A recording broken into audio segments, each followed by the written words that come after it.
left me on our wedding day almost 8 years ago, wants to meet up with me for closure. Oh God. Give me a break. He left me on our wedding day and I have no idea why. In the immediate aftermath, his family told me they didn't know his reason. I haven't seen or talked to him since the morning of our wedding when we went our separate ways to get ready. I haven't seen or talked to any of his family or friends since 3 days afterwards. He is such a coward. He sent one of his brothers to come to the hospital I work at to make the request. Probably because they don't know where I live or how to reach me otherwise. His brother never did anything to me, but I told him I want nothing to do with my ex, and if him or anyone else contacts me, I'll get a lawyer involved. I also told him that ER isn't the place to visit me. I'm working and not here to socialise. He destroyed me years ago and I have no desire to have anything to do with him. I can't believe the nerve after all this time. So, what have we got here? Right, now my mind is springing into like movie mode. Let me just recap. Left her on the wedding day, no idea why. The family told her they didn't know the reason. She hasn't seen or spoken to him since the morning of the wedding when they parted ways to go and get ready. How many years has it been? 8 years. That's so creepy. Why does he want to meet up with her? 8 years. He left her on altar and suddenly wants to meet up with her. And he didn't even tell her to her face. He sent his brother to come to the hospital where she works to make the request. Why am I thinking that, like, he's a part of a drug ring and they threatened to kill her, so he cancelled the wedding? Yeah. And now he's been freed. Like, her life was in danger, so yeah. his life was in danger, so he was like, right, got to Let me drop. save her. But Yeah. then, why would he not just drop a text saying, I love you, but I can't do this? Yeah. He's just disappeared. He's disappeared. I'm trying to create scenarios for this man to at least have a reason, but I just can't comprehend why he would do that. And also, it's been 8 years. Let the girl live. Just go away. He's probably balding. Do you think? He's aging and he wants to settle down.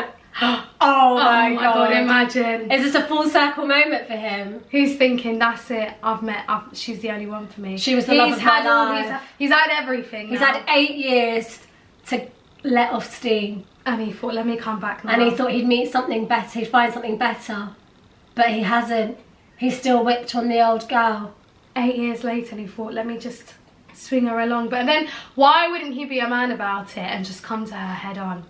That would be a bit more like an oomph than sending your brother. Yeah, so he sent one of his brothers to come to the hospital where she works to say he wants to meet up with you.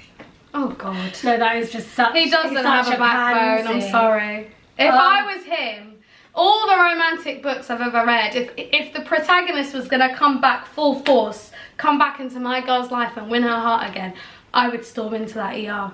He wants to meet up with her. I just think that's a nuisance. 8 years. Not even a year, 8 years. So it's been 8 years. He hasn't told her the reason why he left her at the wedding. And 8 years later, he sent the brother to go to the hospital where she works to say he wants to meet up with you. Why are men like this? Can a man please explain this to us? What is the reasoning? He got cold this? feet, but usually when people get cold feet, they're able to face the person and explain to them why they can no longer go through with something. I wonder what cold feet feels like. It's probably nerves, anxiety. The concept of I'm going to spend the rest of my life with this person. Why does that scare people? I don't know. But you know what I would think? Like, I remember when I was getting married, that wasn't even in my head. I was just thinking about my makeup. Are you serious? Like, the concept of, like, I'm going to be with this person forever wasn't in my head. I think about things like, thing? What are they like in their house? What do they do? I mean, those are things that you think, yeah. Those things. But on your wedding day, what are they going to think of, like, my disgusting habits? but on your wedding day, do you think that's what you're going to be thinking about? I was, the only time that I really reacted was when I got a phone call. No, I said that I've got married now. That's the only time that I was like, oh my God, I'm actually married. So you were pretty excited? Yeah, I was just really happy. Wow, that's quite interesting. But I never had like So did you not have periods like before the day where you were like, is this really for me? How does success look like in this relationship? Is it gonna work out? Am I gonna get divorced in 4 years?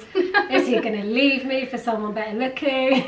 No. You don't think about stuff like that? I mean, I think about it, but I wasn't. I'm talking about on the day. I wasn't thinking about that on the day. No, on the day I don't think I'd. But I just want to get it wedding blues happen like 2 days on the day. A month before. A month? No, I don't think I did. I think I thought about that stuff when like a week after I got married. Yeah. And like this person's in front of me and I'm like, what the hell? What am I supposed to do with myself now? I remember it clearly. I don't think I... Ovulation period. No. I was just so busy Maybe with wedding it was so prep. long ago. And it was 5 years ago. I can't remember what I did last week, so that's fine.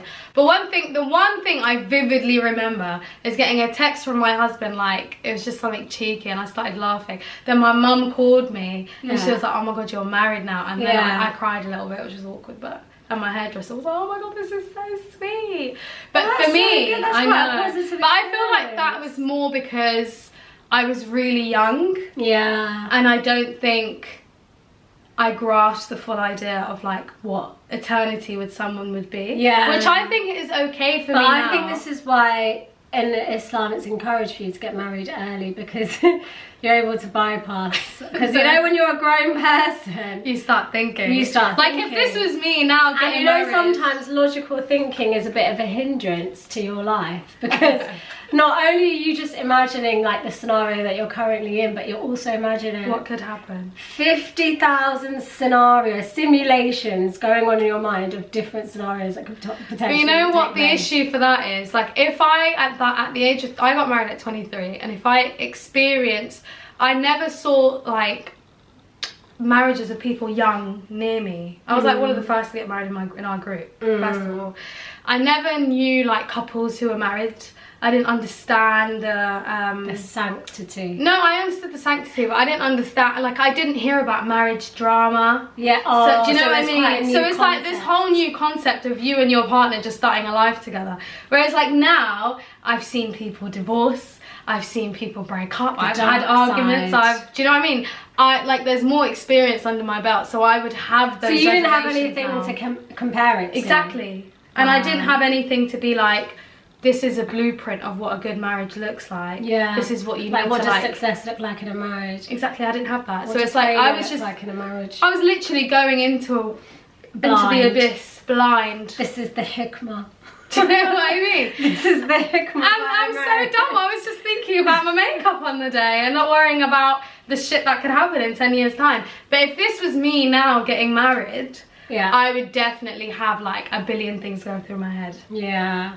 The thing is, it's like you don't, when you're 23, you don't really have much foresight, do you? No, you're a baby. You're like, oh my God, I'm getting married. Do you know let's do this. Me and you ride or die into the sunset. Let's do this, babe. But like, yeah, no. But reality slaps you in the face. But the point is, so that's probably how this guy was feeling. Yeah. So he was probably going through the motions. But the thing is though, what's really important is, okay, I would say he should have had a chat with her beforehand. If he was experiencing anything that was, because a lot of the thoughts are fleeting, I find. Like a lot of the thoughts, like in relationships and stuff, like a lot of the waswas is pretty much fleeting. It comes, it goes, whatever. But if it was like something that was going to cause him to change his mind, to lock off the whole thing, I think he should have had a discussion with her and just explained, look, this is how I'm feeling, because she could have easily resonated, she could have understood, she could have made him feel better. I just feel like when you're marrying someone, they should share the burden. Yeah, but also I think that you wouldn't treat your friends that way. Exactly, you'll just go and speak to them. You would never just ditch your friend and never come back again. Like, you would just go and speak to them, or like send them a message or talk to them on the phone. Like, why wouldn't you have the same courtesy for the person that you actually love? Exactly. Does that make sense? So for me, it just like seems romantically love, because that trumps friendship love. But even if sometimes it doesn't trump it, but it's a different sort of love. But like, I definitely think even if he didn't love her romantically, if he had love for her, you would never treat someone like that. So maybe he just didn't love her anymore. Imagine leaving someone at the altar. This is like. But that's a decision you would have made ages ago. Let's be real. I know. There's no way he decided, right, when he went to put his suit on, looked in the mirror, like, right, I can't do this anymore. But you know, pressure from family, pressure from friends, pressure from the society. The idea that, you know, you found someone, you've proposed to them, you're about to get married, and you suddenly backing out, that's a lot of pressure that he probably couldn't handle at that time. But also it's a lot of pressure to actually do the backing out more than actually go through with it. So he must have felt some like overwhelming sense of anxiety for him to say, I can't do this anymore. Because not only is he dealing with the backlash from the wife, he's run away, he doesn't even have to deal with that, but there's like the family aspect and all that. He just ran away. Yeah. He didn't even like, but I think maybe that's why he didn't confront her about it, because he was like, oh, I don't want to deal with all of that. But would you come back 8 years later? I would probably come back, not 8 years later, I'd probably come back like maybe a week or a month later and apologise. Or I'd write a letter, or I'll do something, an email just explaining what happened. I couldn't live with that guilt for 8 years. No, making someone feel that way, breaking their heart. And I think it's like what men don't understand after they make rash decisions like this is how it affects the other person. How does he know that this woman didn't go through like 4 years of just hating herself, or like having, God forbid, like thoughts of all sorts of things. I don't want to say them because I don't want to, you know what I mean? Yeah. But how does he doesn't know what her life has been like post that situation. So for him to come back 8 years later thinking everything is fine, yeah, I'm just going to reach out to her and meet up with her. Like, how does he know that she wasn't doing bad things to herself? I don't know. I just feel like people need to take accountability, and I feel like you should treat people the same way that you would want to be treated.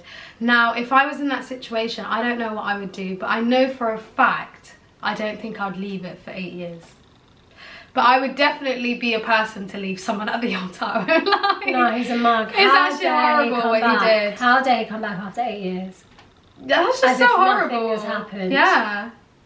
He doesn't know her life. He doesn't know this woman anymore. How does he know that she hasn't moved on and she's got like she's married with children now? Like, exactly. He's come to disrupt that whole thing.